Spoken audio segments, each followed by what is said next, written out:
So, good day mga utol. Today is April 19, 2026. So, time check natin is 8:15 p.m. Okay? So, ayun. Wala tayong trip ngayon kaya sasagot tayo sa mga katanungan sa messenger ng mga customer natin. So, one of our customer asked me kung ano daw ang pinakamagandang model sa Yamaha. And mas maganda ba ang Yamaha other than brand? So, syempre, bilang Yamaha seller, sasabihin ko mas maganda. Pero sa totoo lang talaga, para sa akin, mas maganda talaga ang Yamaha sa ibang brand. Pero para sa akin yun, nasa inyo yan kung anong maganda para sa inyo. So, may kanya-kanya tayo kasing reference. Like me, sa kotse, di ba sinasabi ng iba, Toyota ang pinakamaganda. Pero kung ako tatanungin, para sa akin sa akin kasi kotse ko Nissan. So, ba't ako nag-Nissan? Unang-una, ang lakas ng aircon. Pangalawa, spacious, ang luwag. Komportable talaga yung sakay mo.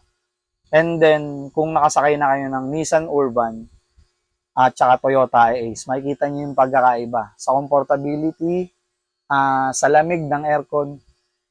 Bigyan ko ng example, si Nissan kasi, yung Urban nila, yung aircon nun, hanggang likod ang upuan. Pero nung one time na sumakay ako ng, actually two time na sumakay ako ng high ace, tapos napwesto ka sa likod, ang init, promise, hindi mo mararamdaman yung lamig ng aircon. Hindi ka tulad ni Nissan na kahit nasa pinakalikod ka, ramdam na ramdam mo. So yun, back to topic tayo. Sa motor, yun nga, natanong nga nung customer natin na kung ano daw maganda sa ano. Yun nga, ang sasagot ko sa'yo, syempre Yamaha. Bukod sa Yamaha seller ko, syempre, Yamaha user din ako. So, alam ko yung ano, at dati rin akong other brand user. Napag-compare ko yun.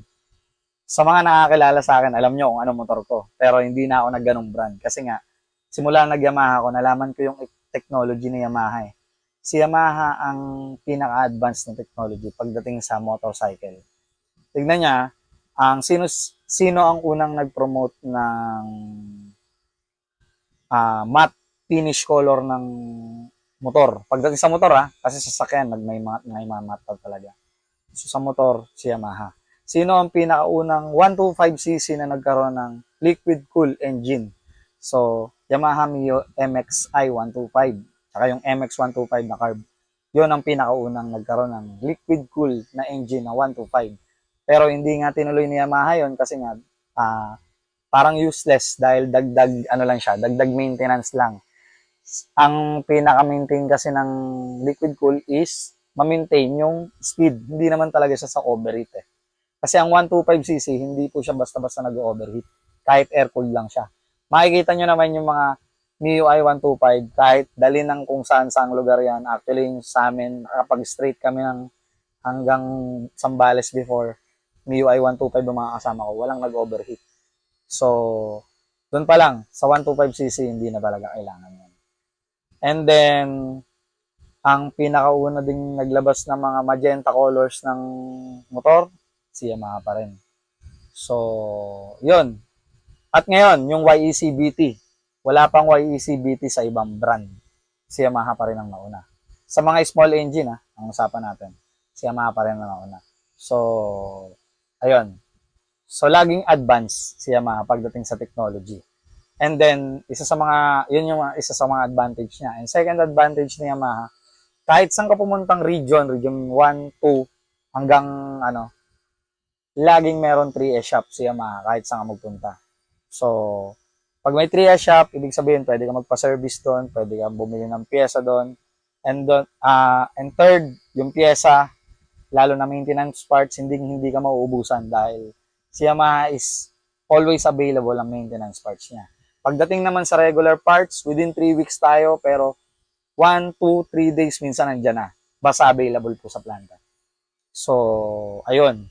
Yun yung mga advantage niya And sa mga customer naman na tumitingin sa price, oo, naintindihan namin na meron ng mga customer na titipid, ganito. Pero yun nga, kaya ganun ang presyo niya kasi maganda nga kasi yung quality niya. And nakikita nyo naman, pagdating sa automatic engine, Ah, hindi man nag-number one ngayong taon, simula ng 2022, pero simula ng 2021 pababa, nakita naman natin na nag-dominate pagdating sa automatic engine si Yamaha. So, sa ngayon, naging ano lang si other brand, nagkaroon ng price comparison na mas binabaan. Yung iba naman is nilagyan ng maraming promo. Pero yon, kung bibili man tayo ng motor, do research sa mga YouTube o kahit sa ChatGPT, mag-research kayo kung paano gagamitin yung mga motor na bibilin nyo, na gusto nyong bilhin, at kung ano yung mga specs niya para hindi kayo mag-base sa presyo lang. Kasi pag nag-base kayo sa presyo lang o nag-base kayo sa promo lang, baka hindi nyo magustuhan. Sa una, okay. Pero bandang kalagitnaan, pag nag-maintenance na kayo, ang maintenance kasi, every 1,000, may papalitan.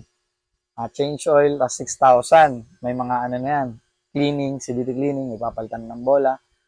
Malalaman mo na yung presyo ng, ng parts.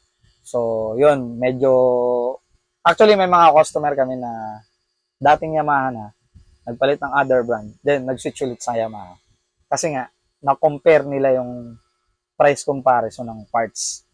Maintenance kasi ang pinaka-importante, pinaka-mahalaga yan sa motor. Kasi, ang presyo ng motor, isang beses mo lang yung bibilin eh. Pero yung presyo ng pyesa, everyday, gamit mo yan. So, papalitan mo yung pyesa na yun. Habang tumatagal, pag kinumpit mo, parang ganun din lalabas. Kaya, mag-switch kayo kung anong gusto nyong unit at mag-search kayo kung ano ba yung pinakamaganda para sa inyo. Nasa sa inyo naman yan. Kung gusto niyo ang other brand, walang problema. Pero bago kayo bumili, ito lang ang advice ko.